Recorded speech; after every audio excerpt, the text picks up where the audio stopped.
Hi there folks at the pond today. The weather gods have kicked my butt today. Dead quiet, no wind, real poison for successful lure fishing.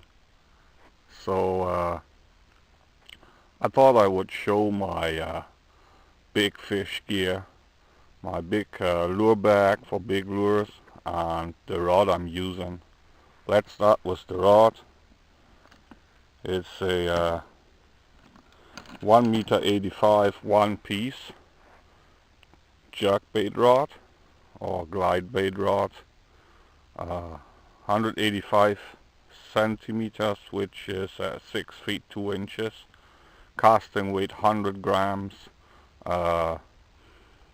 which would be about 4 ounces. Yeah, it's a custom rod. Indicates Rolf Schwarzer jerk bait, 185 cm, 1.85 m, 100 grams, built by CMW. CMW is a famous German rod manufacturer, and Rolf Schwarzer is the chief editor of a German angling magazine who designed this rod. Well, about 15 years ago, I was presented with this rod for my work for this angling magazine. Nice one. Haven't fished it that much since. Have a nice Abu Ambassador reel with it. Very nice reel. And I do not fish these big lures and rod a lot, but today I thought I would, but as I said, the weather gods have spoiled it for me. Okay, let's have a look at the contents of the lure bag. Okay, this lure bag, I much built it by myself, only bought the bag, which is quite big, like a traveling bag. Bought it in a sales at this angling tackle shop. Has a shoulder strap, very convenient to carry. But what is very important is that it's not having a center zip, but a top lid which can be opened. Okay, I've filled it up with these drain pipes. I've riveted them together. You can see all the rivets there and cut slots there. You see, as usual, my lure bags, as all of my lure bags, it's on overload. And most likely I am keeping homemade glide baits in there, but also a few crankbaits, most likely homemade. Here's swim bait.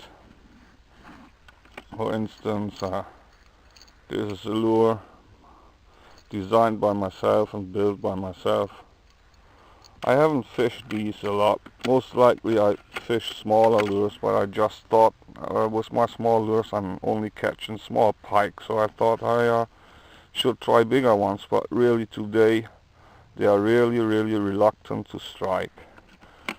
And here's a lure glide bait made by my Finnish friend Gio. You may check his site, which is oblast.com, I think.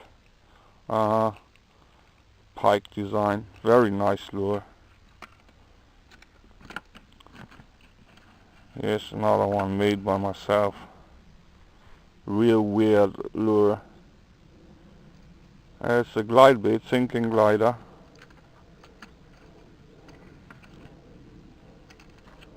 Here's another one made by myself. Yeah, that's one of the smaller ones. I still have smaller ones of this type. I have already caught a few pike on such models, but smaller size. Zigzag sinking glider.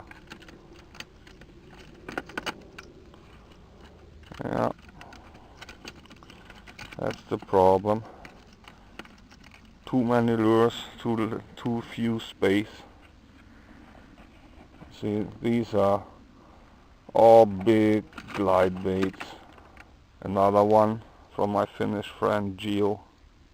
And this rod that I've introduced before casts them all very well. Okay, I'll put this aside.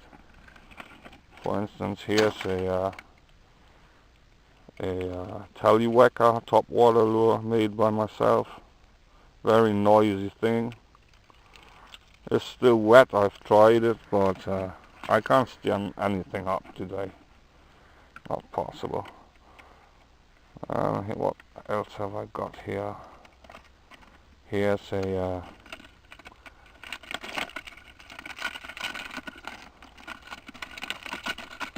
oh damn. Here's a floating swim bait made from PVC by my friend Mark Paulson from Los Angeles, California, USA. Very nice lure. Okay. Here's another swim bait. Sinking one. Carp design made by myself. And what else have we got?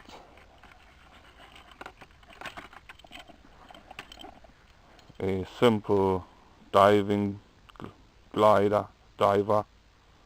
Very simple made. I have caught on this model before, but in smaller sizes. Alright. What is this here?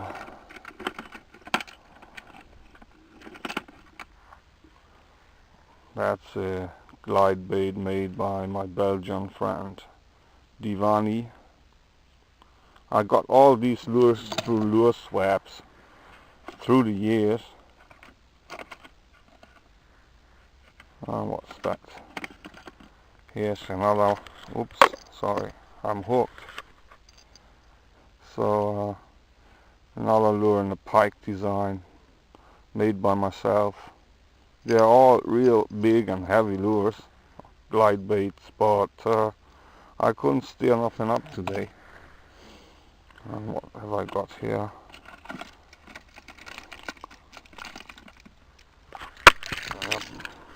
Sorry. Here's a Burmac American crankbait, famous lure. Haven't tried this before. And you know, these are so far the biggest lures that I've got. I don't want to pull them all out.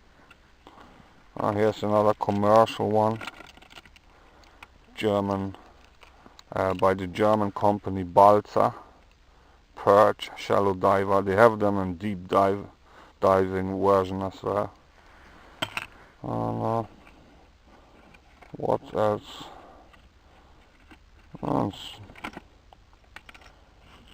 So I don't want to pull them all out. Just want to show you. That's my lure back for big lures. Yeah. Took me a winter Saturday to cut and rivet all these tubes together. Not that hard to do actually, but it's essential to have a bag with a top lid. Otherwise, not one with only just a zip in center, otherwise you won't be able to access the lures.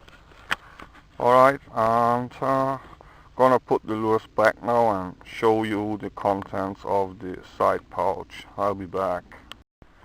Okay, I've put all the lures back.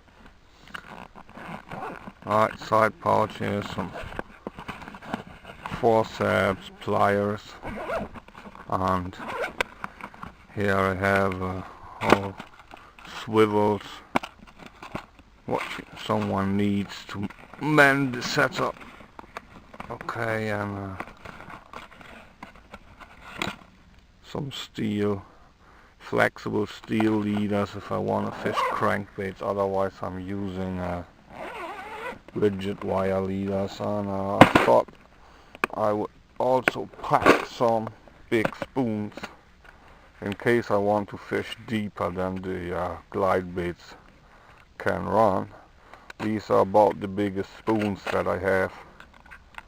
For instance, the famous German Effzett spoon. Here the heavy 60 grams, 2 ounces version. This is a Finnish lure, 3-dimensional. I also received this from Finnish friends through lure swaps. Here's a big spoon Fox Gladiator, 62 grams, 2 ounces. Yeah. Homemade version of the enlarged version of the Finnish raisin spoon. Made this by myself from 2mm stainless steel sheet. You know. Here's another one. This one has been annealed to get the dark color and plated with scale foil. Right, here's another one.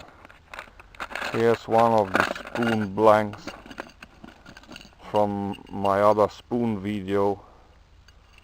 You know, copper sheet, 2mm, plated with glitter flakes.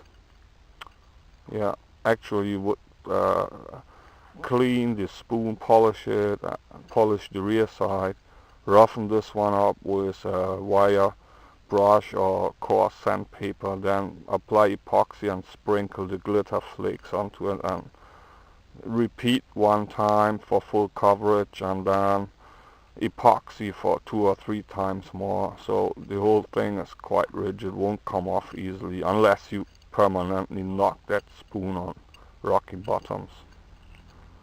Nice one. Yeah.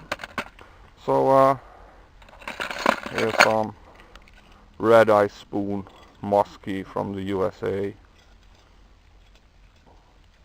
I thought I should pack these spoons there. If I want to fish deeper, then the glide baits can go, because these ones I can fish them to up 50 feet easily. Alright, that was the little review of my big bait tackleback. And thanks for watching, folks. Goodbye.